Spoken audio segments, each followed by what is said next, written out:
Hey, welcome to Motherhood Equipped, where faith, wellness, ambition, and birth all come together to equip moms to lead with courage and unshakable purpose. I'm Brigitte. I'm so grateful you're here, and I'm committed to learning out loud and living my motherhood journey on purpose right alongside you. So let's link arms and step into all the potential that you already have. Lily, thank you so much for joining us. Yeah, happy to be here. I am so grateful. I have to tell you a tiny little story, and then I want to hear your background and just sort of, I guess, get you introduced or whatever. But I have a new friend, or a friend who's newly pregnant, and she just posted on her Instagram stories, "Oh, I'm, reading Real Food for Pregnancy," and I shot back, "Guess who I'm talking to?" And she was like, "No way," big surprised emojis and just really excited. And we just sort of fangirled over you for a second because your book absolutely changed my life, Lily. I remember it. I got 2 copies so that I could have one for myself to reference, give it out, loan it out to friends. It is my most loved, referenced, gifted books, I think, of all time, Real Food for Pregnancy. And it just gave me just so much confidence navigating pregnancy that I feel like a lot of women don't have, and pregnancy and beyond. It's knowledge that sticks with you. So that's why you're here today, to spread a little bit of that encouragement and confidence. So thank you so much. Oh, that's sweet. Thank you. Yeah, no, definitely. But tell us a little bit about your background, other than what I just said, the best book of all time. Of course, you've got 2 others, but I'd love to hear how you would introduce yourself to us. Sure. So there's about 1,000 ways I could introduce myself, but professionally, my background is as a dietitian. I'm more of a real food focused dietitian. I kind of didn't go through my education with rose-colored glasses on. I was very aware of all of the issues and corruption and conflicts of interest with the food industry and dietary guidelines. And I got into the prenatal space a little bit by accident, actually, going in from the angle of gestational diabetes, working with the California Diabetes and Pregnancy Program and working clinically and seeing kind of firsthand what goes into setting guidelines, the committee opinions and such that can influence those, but also seeing clinically, like, how do those guidelines perform in real life. Knowing myself, I had already been kind of an ancestral real food eater for many years at that point. I was trying to be, a good dietitian and just follow the guidelines, and my client's blood sugar was not getting better. And that's kind of what started off this whole thing that has now culminated in 3 books, which is looking at, what is the strength of the evidence behind the guidelines? Is it safe to do different? Prior to my books, nobody really had published anything questioning the standard dietary guidelines for pregnancy, particularly not the carbohydrate recommendations. Boy, is that controversial. Oh, wow. Yeah. But, digging into the evidence and seeing, okay, like, how strong is the evidence? Where are the gaps? Where have we gone with, new research? And that led to my first book, Real Food for Gestational Diabetes. And then I had my firstborn, and I was like, okay, there are, like, everybody had been asking me for a regular pregnancy nutrition book. And I was like, just read the gestational diabetes one, because, like, the same stuff applies, which for the most part is true. However, I had so many questions come up during my own pregnancy that nobody could answer, and did so much research to see, like, okay, how closely do I really want to follow this food safety guidance? Okay, well, what about this food or that food? And what about this testing? And what about this supplement? That I was like, I actually think there's enough for this to be its own book. So Real Food for Pregnancy was born, and I wrote that postpartum with my first. So the chapter on postpartum recovery is quite long, because I was very much in the trenches when I was writing that book. And yeah, I mean, the rest is history. I now have Real Food for Fertility, so preparing your body before pregnancy. And I just think I kind of sit at a really interesting intersection between, like, the conventional dietetic space. People see me as, like, highly controversial. And then in the more crunchy space, I think some people don't think that I'm, like, crunchy enough. Oh, you're just like another dietitian, or, like, it's a weird space to sit where, like, you can never please anybody. Sure. I certainly didn't expect my books would have, the reach that they do when I was writing them. I was just trying to write them to the person who was, highly curious, had a lot of questions, was looking to optimize, was kind of like a researchy type person. But, to be honest, people don't have the time or skill set necessarily to research everything. So I was like, well, let me just put it all together in a book. When people have questions, like it's all answered and cited there, like stop bothering me in my inbox. But it's been kind of wild to see how it's panned out over time. Oh, I'm sure. No, I'm sure that's been just very fulfilling, because I can tell that your heart is, actually really in it, right? You can tell that even just reading it, that you really care about the person on the other end. And it's really well written, because you can read it cover to cover like a pleasure book, but then you can also like quickly flip, kind of like an encyclopedia. Wait, let me refresh my memory on this specific topic. Yes. I tried to it kind of turned into a bit of a reference book. That wasn't the point of it, but just like, to me, just having so many years of like teaching and counseling, like organizing information and trying to highlight, okay, what is like the key point? Here's all this data. Like I have to provide all the data because I'm not following the guidelines for every recommendation that I'm giving. So I have to give you the data, but I don't want you to get lost in it. So I try to like bring you back to the point as much as I can. But yeah, it did, I guess a little bit by accident, just the way that it's organized became a bit of a reference manual. And this is also, I wrote all my books before the advent of AI. Nowadays, you could probably like have things organized much easier, perhaps, with the use of AI, but AI is a really shitty writer, actually. So when you're reading it and you're like, oh, this is keeping my attention and is not, rehashing the same thing over and over again the way that AI summaries do, that's because an actual human wrote it. And I actually, suffered through all the very lengthy editing process for all 3 of the books. We're in an era of so much AI slop that I think people are kind of like, they find it unusual when they pick up a book and it's actually like readable. It's like, it's very refreshing. Yeah. So 100 out of 10 recommended by me. And then some.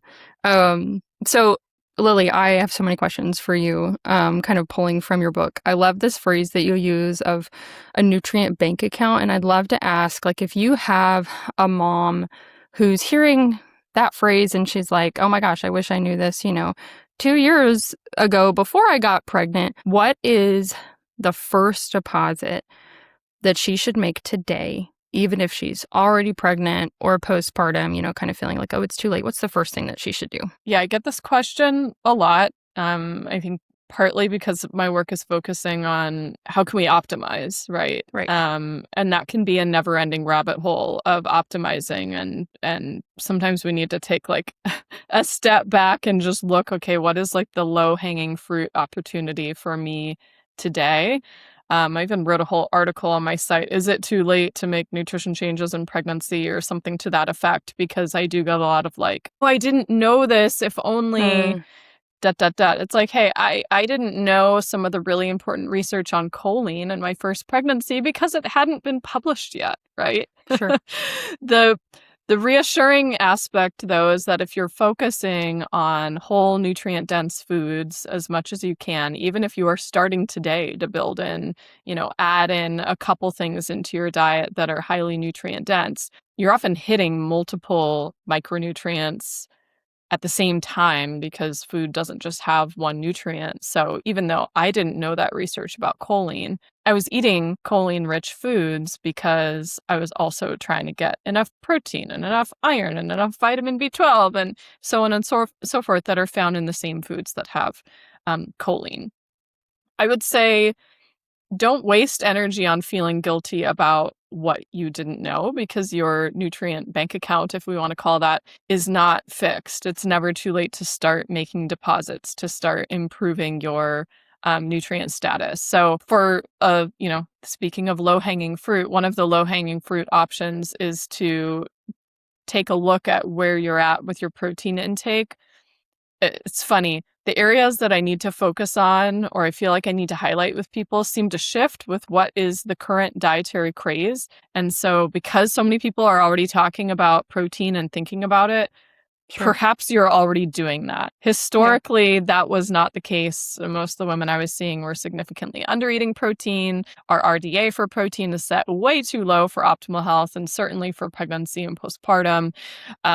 So boosting that protein intake up is usually a really good idea. From a micronutrient perspective, so vitamins and minerals, our protein-rich foods, if we're talking about whole foods, tend to be the most nutrient dense in those vitamins and minerals. Your iron, your B12, your selenium, zinc, omega-3s, they're all in our protein-rich foods. So adding more protein, getting as much variety in your protein intake as you can, that goes a long way. That really helps with your satiety. It helps with your blood sugar balance. If you're pregnant, it helps support baby's growth. If you're postpartum, it's helping to support your healing. If you're struggling with, cravings or feel like you have to struggle with willpower to not eat the bag of Doritos or whatever, eating more protein helps a lot with your satiety. So it kind of just helps with everything. Just about everything.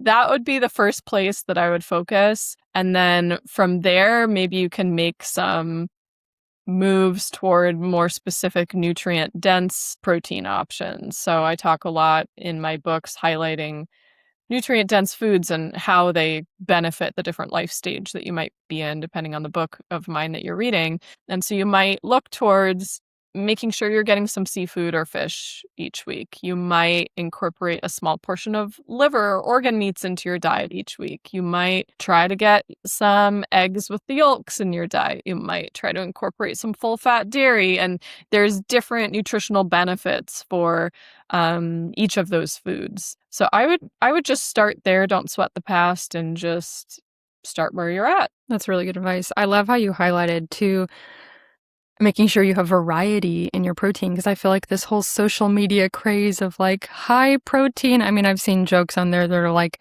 high protein Oreos, high protein water. It's just like this new marketing thing. But I feel like one message that's being overlooked is the importance of variety in your protein and not just getting, a concentration of X pool of amino acids, but getting the variety that we need. And I think that's, I'm glad that you highlighted that. And obviously, your book sort of breaks that down in a paint by numbers way. Something else too is blood sugar. I've got a question about blood sugar, but first, because I feel like a lot of people honestly just don't really understand what that looks like in a day-to-day application, could you break down blood sugar real quick? So, like, our body gets energy from different fuel sources. Okay, we get energy from our 3 macronutrients, our protein, carbohydrate, and fat. And then in our body, we're using the amino acids for protein for certain things, including you can use it for energy. You're using the glucose that you can get, the blood sugar that you ultimately get from your carbohydrate foods for energy. You're also going to be using the lipids and fatty acids from the fat you consume for various things, including for energy.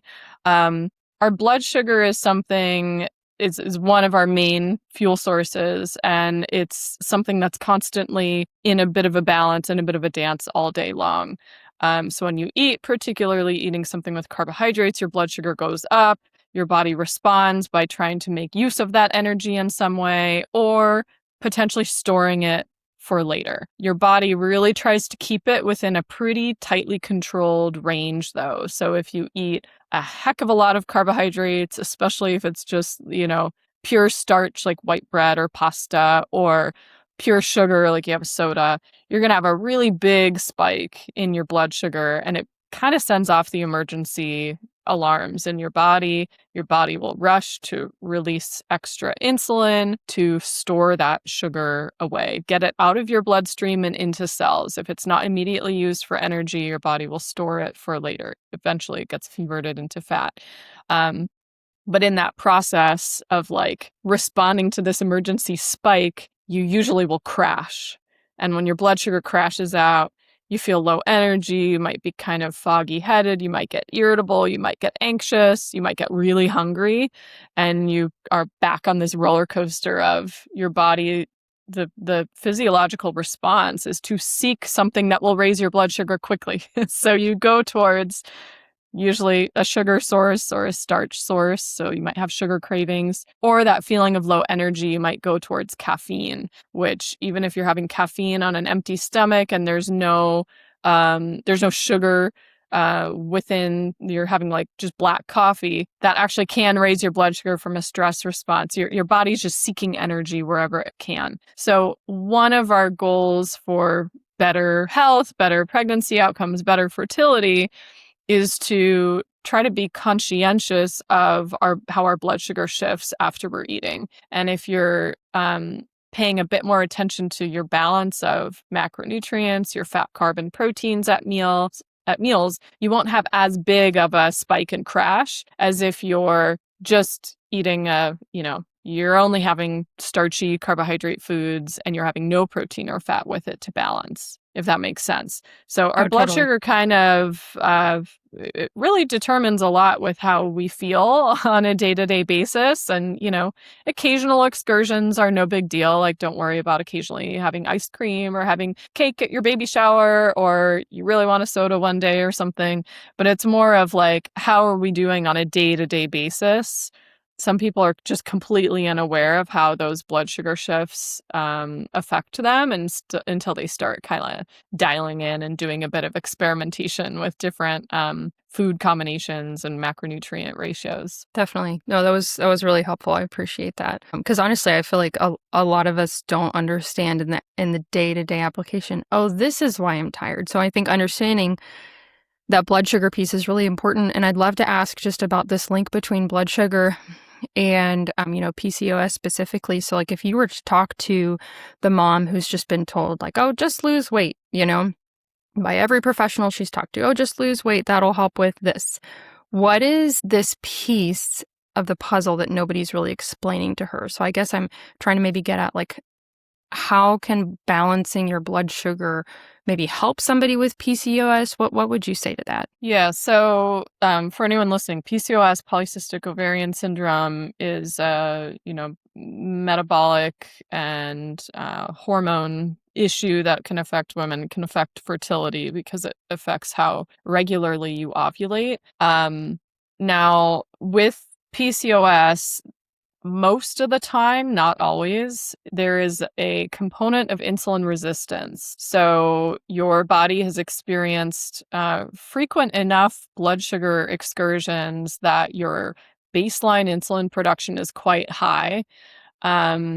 And your body becomes less responsive to insulin over time. So you have high insulin and you have high blood sugar levels. And usually things are kind of just a bit of a mess for blood sugar stability in this case. This actually directly affects your ovarian hormone production. It affects ovulation. It affects egg quality, appetite, energy, and also affects, your sort of balance of stored body fat and lean body mass, like your amount of muscle that you have. I think how a lot of doctors tend to approach PCOS is just lose weight. And in doing so, they're usually recommending restricting your food intake, just like cut the calories. But if you only cut the calories and you're not paying attention to your blood sugar and your macronutrient balance, you're just going to have somebody who's like cranky and starving and not actually getting at the underlying issue. So PCOS is a condition where we have actually a lot of dietary intervention studies looking at different diets, essentially, and how they affect all the various parameters that we tend to see with PCOS. We tend to see, as I said, elevated insulin and insulin resistance. You can see, some lipid abnormalities. You might see elevated androgens. And like I said, like irregular ovulation is a pretty common one. You usually see a lot of inflammation as part of it as well. And pretty consistently, if we work with the macronutrient ratios to work on blood sugar balance, so higher protein, higher fat, lower carbohydrate intake, but also better quality carbohydrate intake, so less of the sugars and refined starches and ultra processed foods, we see dramatic improvements in pretty much all of the PCOS parameters. And Wow. there's a vast array of studies looking at all sorts of different macronutrient ratios. Some only have like a very mild carbohydrate restriction. Some are full-on ketogenic diets where carbs are very, very low. But the one consistent part of the studies that have been the most effective is they zero in on increasing the protein intake. By increasing the protein intake, usually, because protein-rich foods naturally have fat, you increase the fat a little bit. Because it's so satiating, it usually results in slightly lower carbohydrate intake. And overall, we're usually seeing better micronutrient intake because as you start crowding out the carbohydrates from ultra-processed foods, we're also getting more vitamins and minerals from the whole real foods that you're eating. So any way you slice it, just moving in that direction of more whole foods, protein forward, produce, vegetables, versus ultra-processed foods, you typically see dramatic improvements in PCOS, irregardless of weight loss, but weight loss is usually a natural consequence of that. Anyways, the last thing you want to do is go on like a very low calorie crash diet, especially if you're like trying to be obsessively low fat, because as you go low fat, high carb, and also restricted in calories, sure, you might get some weight loss if you could stick to it. Although these diets notoriously are very hard to follow because you get just irrationally hungry and irritable, and it's a battle of willpower on that plan. So even though your calories are low, if your carbohydrates are super high, you're just on a wild blood sugar roller coaster all day long. Your energy is all over the map. When you restrict the fat too much, we start impairing hormone production, which further messes up ovulation. So it can kind of be a mess. Short term, you may see some benefits, but over the long haul, it's not a very sustainable approach. Sure. No, I just find that so encouraging. Now, I have personally not struggled with PCOS, but I have a lot of friends, and I just feel like the messaging around it right now is sort of like, this is a life sentence, and I'm doomed a little bit. And it's just like, oh my gosh, I can never get rid of this. And there's such a focus on, oh, it's going to make having a child one day this much harder and blah, blah, blah. But I just find that so encouraging, and especially backed by the evidence that you're talking about, where there have been just numerous studies looking at the trajectory of improvement alongside different dietary guidelines. I mean, this is mostly just out of curiosity, do you have any reason why that message is not like the prevailing one? Because I feel like it should be, because it is so positive, and it also gives these women something to look forward to. I'm just wondering if you have any ideas just from your experience within the industry as a whole. I mean, they just this past year, they sort of reframed and renamed PCOS. That's right. PMOS instead, where they're kind of like trying to shine the light more on the metabolic issues that we're typically seeing with it, instead of calling polycystic ovarian syndrome, because you actually don't even have to have cysts on your ovaries to get diagnosed. Even in like the previous diagnostic criteria, it's like you might see that, you might not, and yet that's like right in the name. So maybe we'll get a little more focus on that. I think like as a whole, just with our Western medical system, it's so very focused on diagnosing and then treating. And the way in which Western medical doctors are trained is the treatment is pharmaceutical. And so a lot of times we're seeing a PCOS diagnosis. You need to lose weight. All they know is like low calorie, low fat advice, because that's what we've been told for decades. And then also we're going to put you on metformin for the insulin resistance. That's just sort of like how they go. And like not every case of PCOS has insulin resistance either, and not every case needs to lose weight, and yet they're putting almost everybody on metformin. I just think it's a different paradigm. A lot of physicians don't have training in nutrition. Very few medical schools incorporate education on that. If they do, it's usually fairly limited. And then they're only going to be teaching what the guidelines are. So, I mean, you got dietitians who have 4 or 5 years of education all in nutrition, but even still, most of the programs are only teaching you what's in the guidelines. And it's only the individuals who choose to look beyond that and look deeper and maybe ask some more hard questions that end up perhaps coming to more of a place where I'm at, where Right. there's some things that the guidelines do get right and are, worth considering. There's also, we have to acknowledge that guidelines as a whole, you're trying to touch on such a broad, you try to make it applicable to as broad of a group as possible. Like, I even find this challenging in writing my books and trying to meet everybody's needs. Like, you can't meet everybody's needs. And so we end up with these kind of generic one size fits all recommendations. And it should be up to a highly skilled clinician to personalize and customize that to that particular case. That doesn't seem to happen either from skill set or time or the limitations of our healthcare system or insurance stuff. Insurance payouts really like seeing you made a diagnosis, you gave them the pharmaceutical treatment, and now you will get reimbursed. It's just the way the system's set up. Right. No, that's helpful context. So thank you for touching on that. But I just find that information about PCOS incredibly needing to be amplified.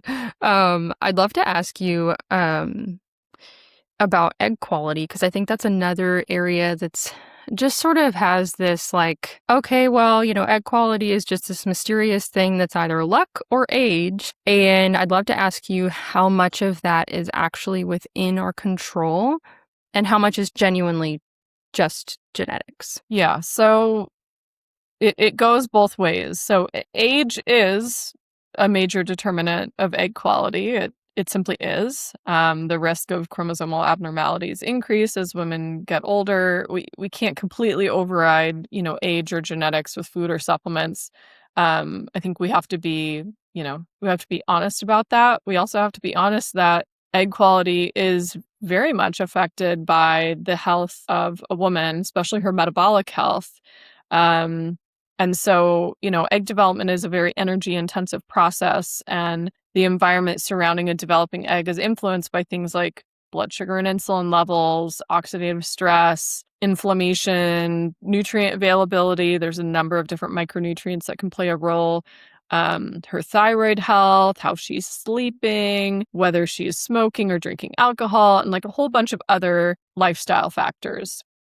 And the final stages of egg development take place over several months. So preconception health during that window can actually influence the conditions in which that egg develops. And that's why we see the studies we mostly have on this are women undergoing IVF. So you're doing an egg retrieval and then they can look at it, right? Where it's really hard to directly assess egg quality in women. Getting a semen sample is very easy. Egg quality is it's nebulous. You're always looking at outside factors. But if you are doing an egg retrieval, they can analyze certain things. And if they follow you through the IVF process, they can look at rates of conception. They can look at live birth rates and so on and so forth. And we do see meaningful differences in those outcomes when we have dialed in nutrition leading up to those procedures. So you can have, a very metabolically healthy 42-year-old woman who may have better egg quality than a woman in her early 30s who is not taking her metabolic health seriously, who is not eating well, who is not active, who isn't sleeping well, who's, smoking and drinking a whole bunch of alcohol. So, we do have to acknowledge that, yes, we have some influence over it. Obviously, women's reproductive lifespan has an endpoint at menopause. So age is always going to be a factor to some degree, but we can certainly put in extra effort as we get older to maintain better egg quality, even into our 40s. See, I mean, that's the kind of stuff, again, I find that just very, I hate to use the word empowering because it's so overused, but it's very empowering because it says, oh, okay, this, and this is actually in my control, and I can do my best to excel in the areas that you just talked about, my, eating, not smoking, all the things. I think that's really very encouraging to a lot of people. I'd love to ask, just out of curiosity, if you have a favorite prenatal vitamin or two, just any good brands out there, because I think that might be a sticking point of overwhelm, especially in the preconception phase, because there are so many out there and they all, market themselves really well. If you have a favorite. Yeah, the landscape of prenatal vitamins has changed so dramatically in the last 10 years. 10 years ago, there was like only one brand I could reliably recommend. And now the market is absolutely flooded with new products. I think the barrier to entry for brands now is so much less, since most are just selling direct to consumer from their Shopify site. You don't necessarily have to get into a retailer to sell. And you can easily sell on Amazon and stuff like that too. But that means like quality control is a big question. Right. There's also just a lot of corruption in the industry. Like, people would be shocked the sort of offers that have come my way to back a certain product. So just to lay it out, I actually don't take compensation to directly advertise any products. What's been offered, and it's big money, and I've turned down all of it. All of it has been turned down. I don't accept it. So I only really truly support two brands. I do affiliate for them. So if you buy through my link, I get a very small commission as a thank you for the referral, but I don't accept payment for advertising or anything like that. And I do not allow my recommendation to be bought.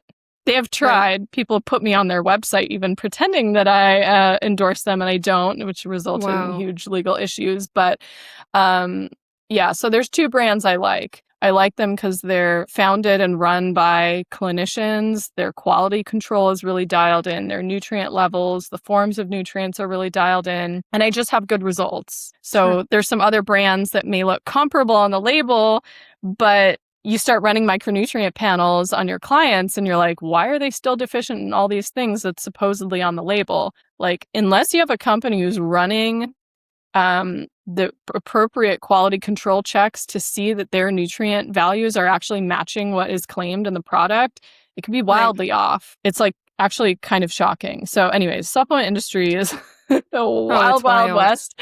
Yeah. So the two brands that I really like are Fullwell and Seeking Health. They both have a really comprehensive prenatal option. Seeking Health has a couple of different lower potency formulas as well. So they have their Optimal Prenatal, which is the most comprehensive, and they also have their Essentials line, which is a lower potency one. So somebody who's eating like already really nutrient dense, everything's dialed in, they might not need an 8 capsule a day prenatal, or they just feel better with a lower potency one. That's always a good option. And Fullwell, I think, recently came out with a like a stick pack that's like a strawberry flavored that you can mix into water or a smoothie or something like that. That's a good option for people who have, nausea or other issues that make taking pills a challenge. So they both have some different formats, but either one is great. I do have like discount codes. If you go to lilynicholsrdn.com/codes, you'll see some discount codes for that. Some of them are also available on FullScript, which is another option that's available at a discount below retail. So there's options, but just be wary of brands. There's so many out there with wild, outrageous marketing claims and doing really unethical things that I just don't trust. So if it's being marketed to you on social media, there's a really good chance that it's not great. I hate to say it, but that's what I usually see. No, that's really that's very helpful. Very black and white. I'll put your discount codes in the show notes just to make it easy. Kind of continuing along this like help for those who are preparing or currently pregnant. I'd love to ask, if you could just sit down and have 5 minutes with every OB or midwife in the country, because they're usually the ones, speaking this advice into pregnant patients or clients. What is just one thing that you wish they would stop telling pregnant women? I would ask that they maybe stop reducing prenatal nutrition to a list of foods to avoid, and potentially start teaching a little bit about foods they want to emphasize. It is so much more empowering and so much more useful to focus on the things that you want to encourage them to consume versus only making the appointment about don't eat this because of food safety reasons or whatever. That's good.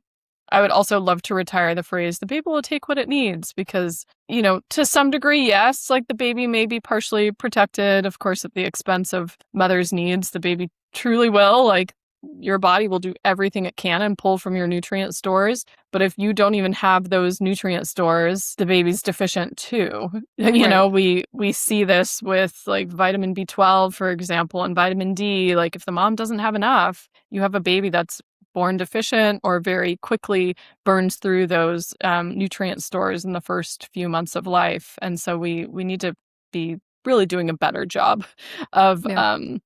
nourishing moms. That's a good way to think about it. What are some of those things if you were to say, okay, stop saying, do not eat, blah, blah, blah, blah, blah, but start saying, here are the top 10 things that should go in your grocery cart to have a really solid, easy, nutrient dense day. What are some of your favorite things to recommend during pregnancy? I would, for the foods to avoid aspect, it's probably a bit of a longer conversation, but chapter 4 of Real Food for Pregnancy goes into it. There's essentially the list of foods to avoid is all for food safety reasons. And they don't really consider a full risk benefit scenario. So they may say, don't eat eggs with runny yolks because we're concerned about salmonella. But the risk of salmonella from eating eggs with runny yolks is really, really, really rare.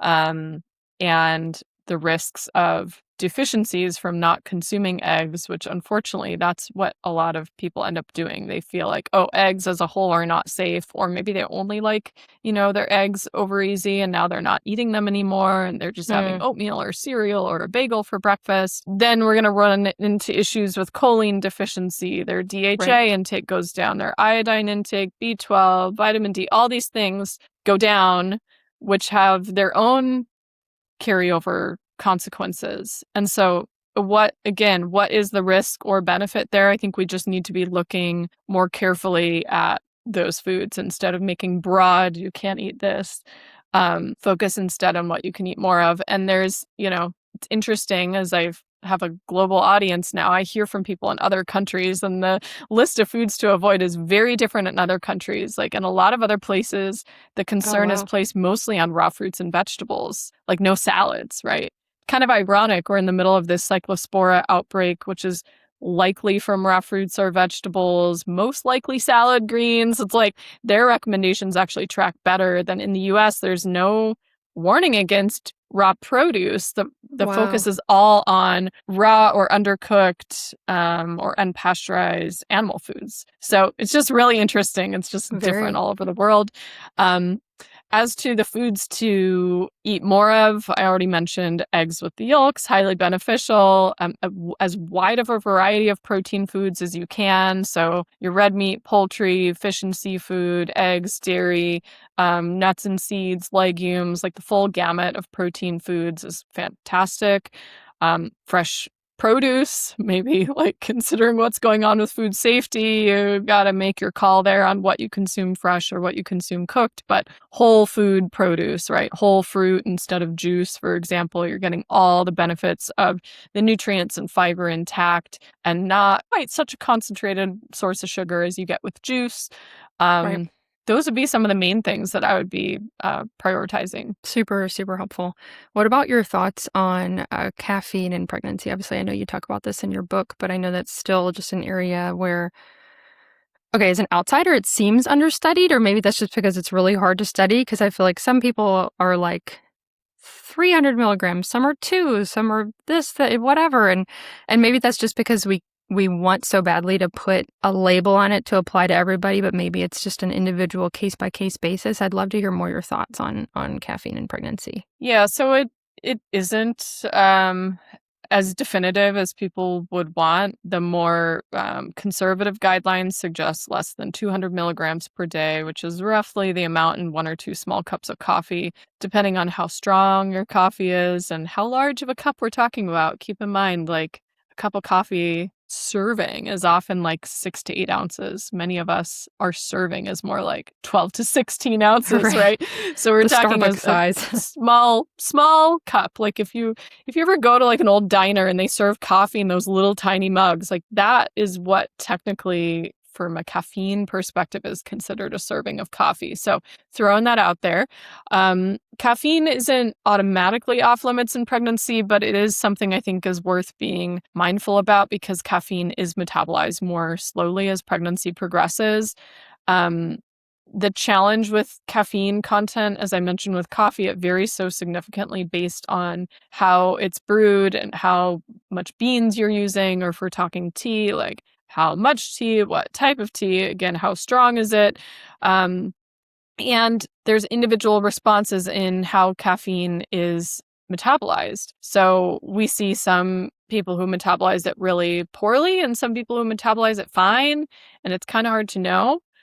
There's also some of the data is a bit mixed simply because nausea can sometimes play a role in the caffeine consumption. And like Right. nausea in a way is actually kind of a good sign. It's often a sign that the pregnancy is viable. Not that not having nausea is going to be problematic necessarily, but it is kind of a sign. And the ones who are nauseous are naturally drinking less caffeine, and those are the ones who the pregnancy is viable, right?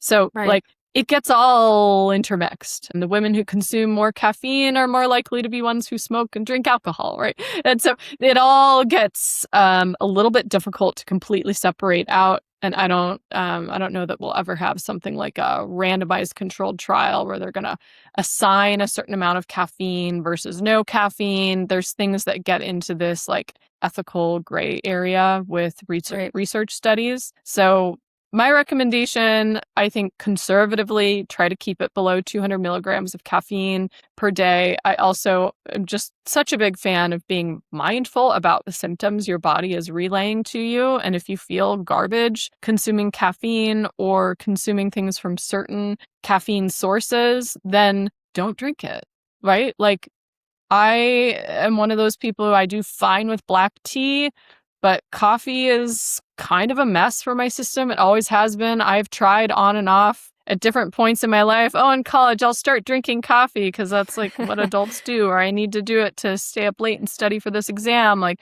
it just doesn't work well for me, aside from an occasional thing, but it's just something I have to honor about my particular physiology. I don't know the rhyme or reason, but makes it easy, right? Certainly anything that has added caffeine, I would not do. So energy drinks, caffeinated mints or gum, like any like added caffeine, absolutely not. If it's part of like a beverage ritual that you enjoy with your coffee and tea, I think you have some wiggle room for having some. Cool. Super, super helpful. Just because I know that's such an area of like, oh my gosh, am I doing it right? During pregnancy. And then of course that has this cascade effect of the anxiety and this and that, which we want to avoid all of that. So really, really helpful. I'd love to touch on gestational diabetes really briefly, because I just feel like it's kind of everywhere right now. I feel like we're just seeing this, at least I am seeing, and of course I'm on the outside, but more and more women having it. Is that, from your perspective, is that because more women actually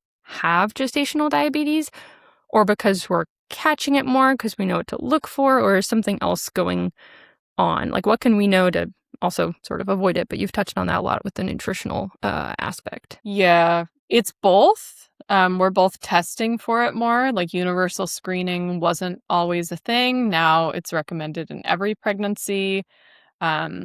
Some clinics follow different diagnostic criteria that's a bit more stringent. Most of the US does the less stringent testing criteria, but outside the US and in many parts of California, they're using more stringent diagnostic criteria. So we're catching milder cases potentially, which is actually of benefit if it's treated well nutritionally, but nonetheless, that's a factor.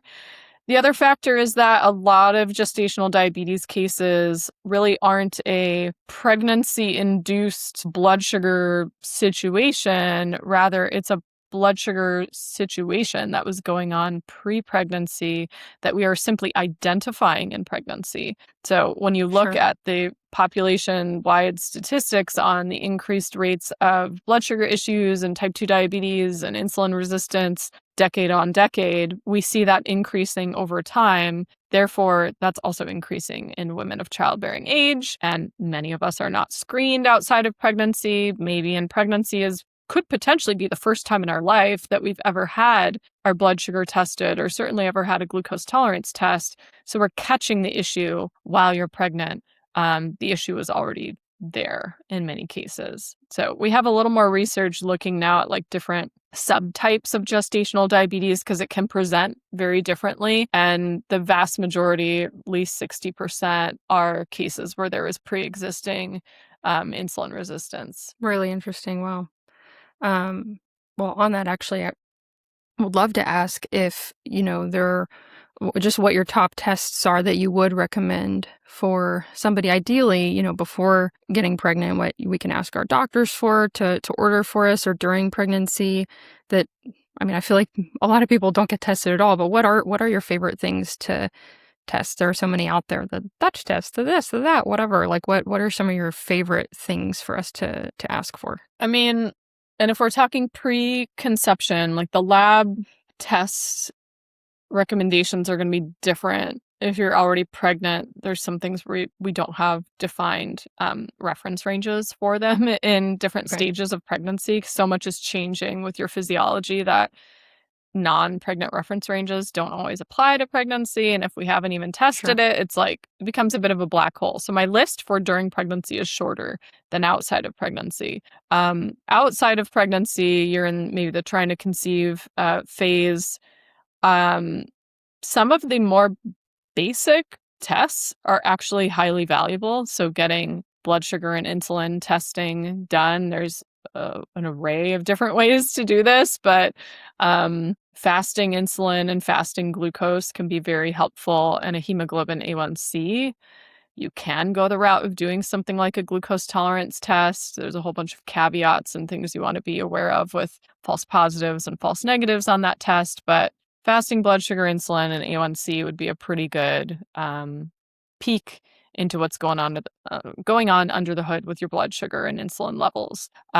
Looking at your lipids can be helpful, not always entirely necessary, but if we're seeing something like way out of range, either high or low, that can play a role in your hormone production. It can be a sort of secondary sign of inflammation in the system. It's just helpful in the context of your whole physiology. Checking on your thyroid is very helpful. There's just a vast number of women who have undiagnosed thyroid issues, most commonly underactive thyroid or hypothyroidism. That directly plays a role in fertility, so that is worth looking at. Vitamin D, very helpful. Looking at whether you're anemic or iron, B12, folate deficient can be helpful. If you have the means and it's available to you, which is often perhaps not the case with like a conventional doctor, but maybe you can order it on your own in some cases, or through a functional practitioner, would be looking at your full micronutrient status. Highly informative, but that can be a bit more challenging to procure in some cases. And then, if there are hormonal concerns, and like I prefer just to sort of rewind, we're kind of dipping into the fertility space. In Real Food for Fertility, we're big components of watching your menstrual cycle and paying attention to the various fertile signs or symptoms that you might be having at different phases of your cycle. And that sometimes can illuminate whether or not it makes sense for you to get additional testing. I don't think everybody needs to get their hormones checked, but if things are really kind of off, you're way outside of normal parameters, maybe you're not having clear signs of ovulation, maybe you're having delays in conception, maybe your cycles are super irregular, or your PMS is off the charts, it might be worthwhile to get your hormones tested. And there's probably a little bit too detailed to get into here, but there's different options for checking in on your hormones. You mentioned a Dutch test. That would be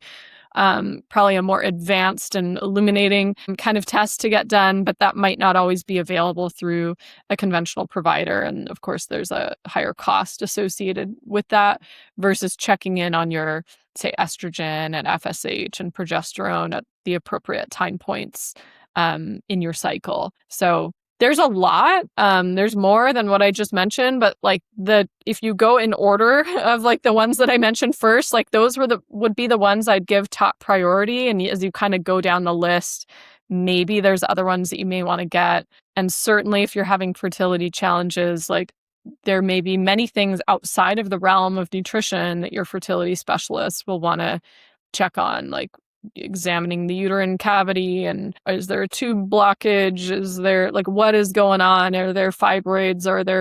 There's so much out there that's like just outside of the realm of nutrition that's always worth checking on if your symptoms warrant it. Sure. Wow, there's like so much meat to this. I'm so grateful. I have one more question for you, Lily, before I let you go. And that is just, I mean, from your perspective, right? Like you have very much written 3 books that I see as the standard that so many people are teaching from, which has to just be so cool. I think it's cool. And I would love to know, just on a personal note, you know, behind the scenes, you're a mom, you are very busy. I'm sure that not every single day is perfect. I would love to just ask, you know, what are a couple of the specific habits or routines you have that you feel like has just given you a lot of bang for a buck as you're not only talking the talk, but you're also walking the walk, and you are busy and you've got a lot of things going on. So as you fuel your own nutrition, just what are a couple of your favorite things that you personally lean on? Yeah. So, I mean, it looks different at different stages. My kids are not babies and toddlers anymore. So sleep is easier than when they were really, really young. I can't wait. That's kind of a non-negotiable for me, is getting to bed on time. I'm pretty consistent about that time. In an ideal world, I like getting to bed before 10. Sometimes it's a little bit later, almost never after 11 though. Like it's a pretty tight range. I know some people are all over the map with their sleep, and I need to sleep in like complete darkness. So, windows blocked and whatnot. That plays a big role in your hormones and your blood sugar and insulin levels, right? Like getting good sleep. So sleep is something I really prioritize. Another thing I really prioritize is a protein-rich breakfast. I mean, a lot of the things I teach about is exactly the stuff that I try to do on my own. I've lived through so many different seasons. I'm a military spouse. We move all the time. Like, I don't always have the best grocery stores available. Like, there's all things that are, you know, some years are better than other years just based on the circumstances. And I'm really not a person at this stage to stress out about all the details. Like, I really am pretty consistent about hitting the basic pillars, kind of the low-hanging fruit that I talked about. I am not doing like all of the biohacking things that you see like all over social media. It's like the basics. Am I getting enough protein? I try to keep the ultra-processed foods out of the house. They sneak in every once in a while. You know, I have kids. I try to be consistent about getting enough high-quality produce. The way that I eat naturally supports blood sugar balance. I feel great if I can get outside a little bit every day and like, you know, get out in the morning light and get, you know, circadian rhythm synced and whatnot. I like, you know, tending to my garden and growing some of my food, since my local grocery store options are not fantastic where I currently live. You know, I'm really kind of going toward the basics and responding on kind of a day-to-day basis of like what's working this particular season of life. You know, it looked a little bit different when I had younger kids and when I was pregnant and nursing, but a lot of the, you know, same foundational practices are still the things that I'm working on a day-to-day, because that carries us past our childbearing years, that carries us through perimenopause and even into postmenopausal years. So just consistency, honestly. It's so boring, but it's attainable. It's attainable. We don't have to go to red light therapy sauna every day with our cool biohacking gadget and do all this stuff. Like sometimes it's like, whoa, that's crazy. But I appreciate that. People are a lot with their habits. Like, and you know, everybody has a different thing that's going to be like their non-negotiable too. Right. So, you know, I don't know, pick your poison. No, that's awesome. But also, you know, we build these habits. I think some people can get a bit overwhelmed with my work. Like one of the downsides of being really thorough is that there's just a lot of information. And it's like, I want to check all the boxes of all the things. I want to make sure I touch on this because, well, that toxin also plays a role in hormones. So I would be remiss to not mention it, right? But we have to remember that, I've been on this like real food and like getting comfortable in the kitchen and growing food and moving my body, train for decades now, right? And so just like they say, Rome wasn't built in a day or whatever the saying is, you just have to pick one thing at a time to work on. And then when it becomes routine, you don't even really think about it anymore. Like to me, thinking about getting enough protein at breakfast is really fairly straightforward because I've been doing it for decades now. Right. But if that's like practice. If that's the one thing that you're like, oh man, I'm not doing that, like make that your focus until it becomes routine and second nature and you're not thinking about it, you're not expending extra energy doing it. Sure. And then get to a good place. And when it feels like maybe I want to work something else in, you know what? I really should replace my nonstick pans. Great. Right. Go out and get your stainless steel and your cast iron and glass and whatever. And that once that's done, like you only buy those once. I've been cooking on the same cookware for like 20 years. So, then you move on to the next thing and you just kind of pick them off the list one by one, but don't try to do everything at once and approach these lifestyle changes as like a crash diet because you're going to be totally overwhelmed and stressed out. And that does our body no favors too. So just start where you're at, little things at a time. It all adds up. Super great point and very encouraging yet again. What's the best place for us to reach out to you if we have questions, follow along with you, all the things, and just kind of connect further with the Lily information resources?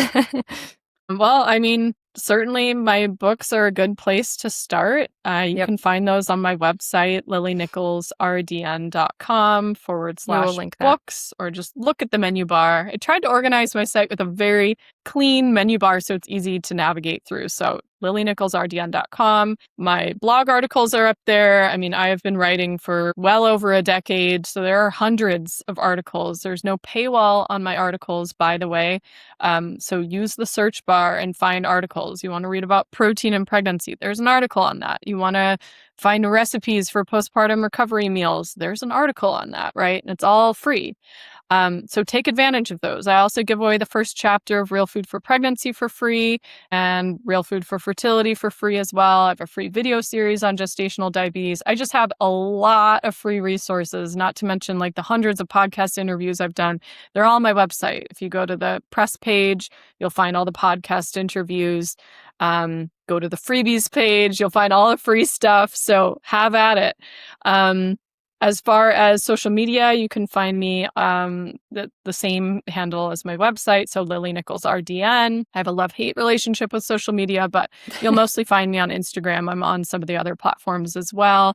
And then just to mention for professionals who might be listening, I do have a professional mentorship in prenatal nutrition. So when we talk about like providers who don't really know all the things, I'm training those providers so they do know all the things. And so I do have a place to refer people who reach out about working together.